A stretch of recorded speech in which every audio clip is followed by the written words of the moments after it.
Mothers, let me ask you this question. When you first searched for breastfeeding help, where did you turn to? For many, the answer is social media. It's quick, it's colorful, and it feels like a lifeline. But here's the truth no one tells you about. While social media can actually be a source of empowerment, it can also spread myth that actually harm the mother and the babies. Welcome to Healthy Beginnings Initiative, and I am Hilda, your lactation counselor and your transformational genomic wellness consultant. Today in this video, let us uncover all about social media and how does it impact a breastfeeding mother, and also let's see about the double-edged sword of social media and its impact on breastfeeding. Let's see more in this video. This is a generation of the rise of the social media in motherhood.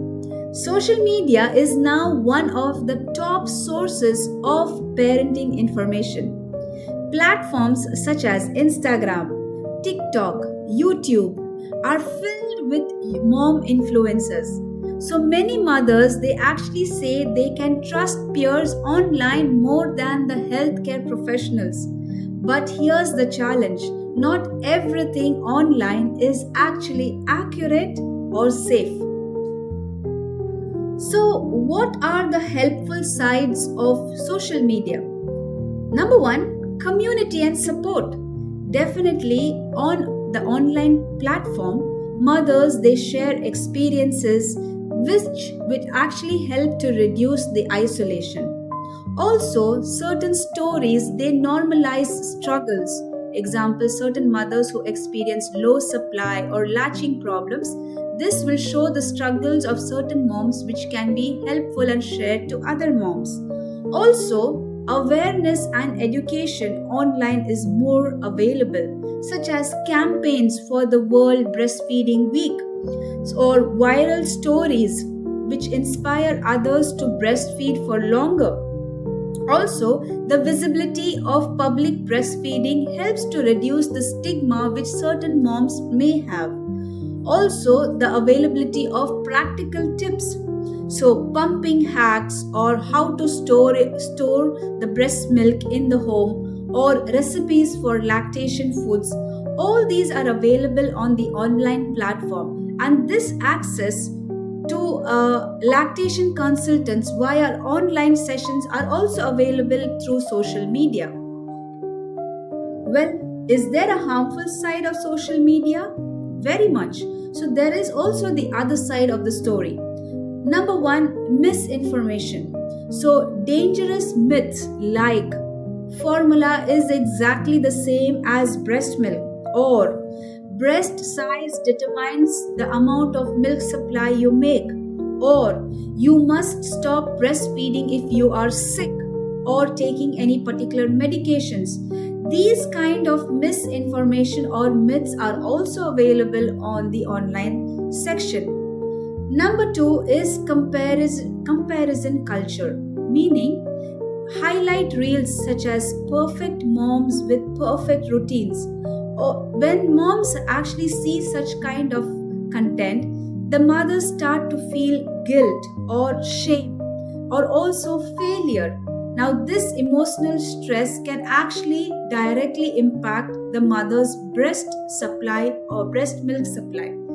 Also, the commercial exploitation, sponsored posts such as of certain formula products. This aggressive formula marketing disguised as advice can actually also mislead the mother. Science and Ayurveda, they give us some insights on this topic right now. Science says stress from comparison actually increases cortisol, which is the stress hormone, and it reduces the oxytocin or our love hormone, and this will reduce the milk ejection or the milk release from our body, and this will get weakened. Again, also Ayurveda tells us that the mother's Manas Shakti, meaning her mental state, actually flows into her milk. We have seen this in our previous video. And negativity can actually disturb the baby's digestion and the baby's mood. So ancient wisdom emphasized on community circles, that is not competition but collaboration. But today's digital circle must be very mindful of this aspect. So, how can we use social media wisely? Is there a practical solution? Yes. Number one, check the source.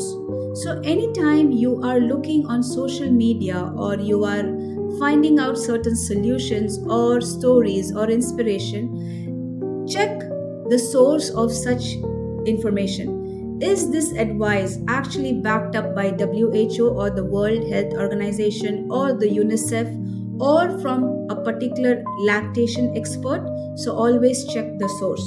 Number two, balance your online with your real life.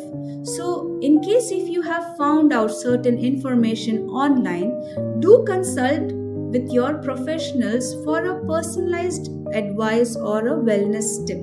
So don't just rely exclusively on the online content. Number three, protect your energy. So if needed, you need to unfollow accounts that actually trigger your guilt and follow those that actually uplift you or make you feel encouraged. So the main idea here is to keep your energy intact and let no one or no account or no media actually tell you what you cannot do or what you can do, because you need to have that belief from within that you are possible of everything and you are the best mother for your child, which no one else can take care. Number four, be conscious. Remember, your baby does not need perfect Instagram feeds, but your baby actually needs your presence and your nourishment. Once you have this conscious awareness in your mind, even though you are filled with things which are positive or negative around you, you will be aware and you will be mindful of what you will do. So, social media helping or harming breastfeeding? Well, the answer is it all depends on how we consume the content when we are taking it. So, when you seek support, filter the information and protect your energy. It becomes your powerful tool. But when you compare and believe in the myths or the misinformation and you let it replace it by your professional advice given to you by your doctors or by your lactation counselors, then it can be harmful. So remember, your baby doesn't need social media's approval. It just needs you. If you found this video powerful and practically helpful to you, do like the channel and subscribe to the channel and share it with your friends and family and empower others too. Together we are just sending the ripples away in making Healthy Beginnings initiative possible. We will meet each other in the next video.